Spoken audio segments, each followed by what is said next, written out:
Pada dasarnya, komedi adalah karya seni yang bertujuan menimbulkan tawa melalui kelucuan, sindiran, atau situasi absurd. Tapi ingat, di industri, komedian biasanya punya genre dan teknik sendiri. Ada slapstick, komedi romantis, hingga dark comedy.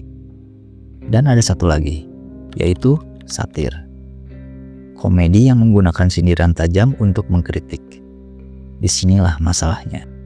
Ketika seseorang sulit melakukan cognitive reappraisal atau menafsirkan ulang situasi, ucapan orang lain sering ditelan mentah-mentah sebagai kebenaran yang menyakitkan. Lalu, konflik pun pecah. Saya cuma mikir, kok bisa? Mari kita bedah secara sains dan psikologi.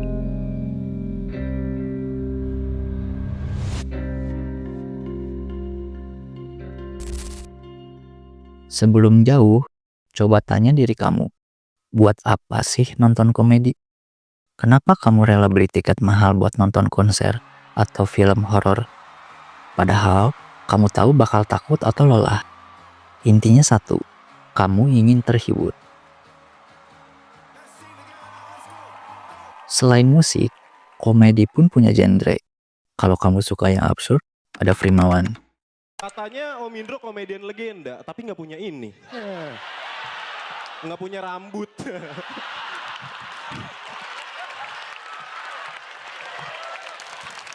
Kalau kamu suka yang satir, ada Pandji Pragiwaksono.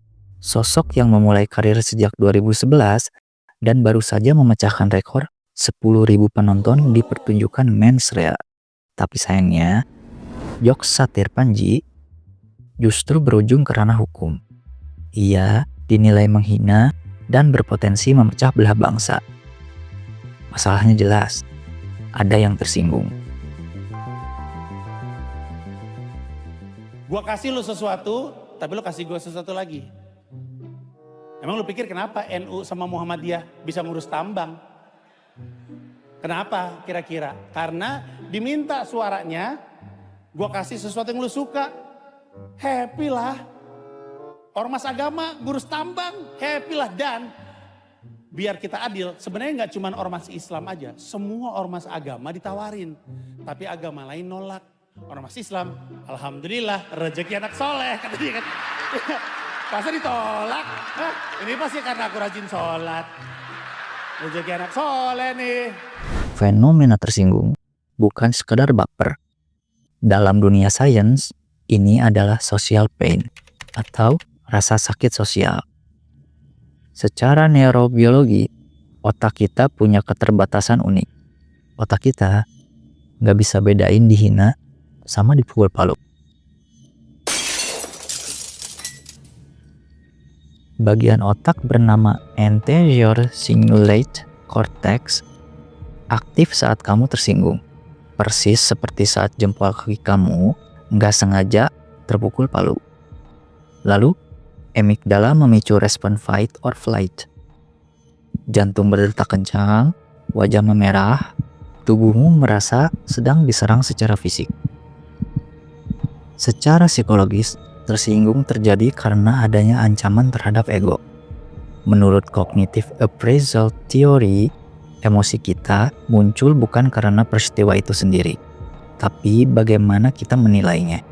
Jika kita menilai sebuah ucapan sebagai serangan sengaja, rasa sakitnya akan lebih dalam.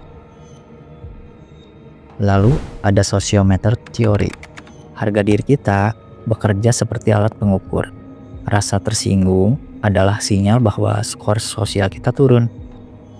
Di zaman purba, dikucilkan berarti kematian. Itulah mengapa kita berevolusi untuk sangat sensitif terhadap penghinaan. Dan ingat, rendahnya emotional intelligence membuat seseorang sulit membedakan antara pendapat orang lain dan identitas diri mereka. Jadi, siapa yang salah? Komika yang materinya dianggap masuk ke jurang, atau kita yang lupa kalau itu hanyalah sebuah pertunjukan? Realita jadi komedi, tapi saat berkomedi malah dianggap serius.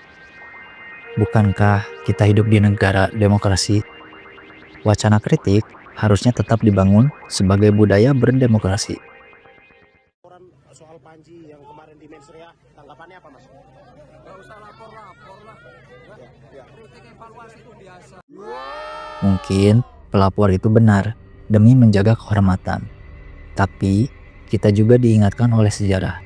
Nabi Muhammad SAW hampir tidak pernah membalas dendam untuk kepentingan pribadinya. Beliau sangat lunak terhadap penghinaan pribadi, namun sangat kokoh jika menyangkut keadilan Allah. Beliau memisahkan antara ego dan prinsip.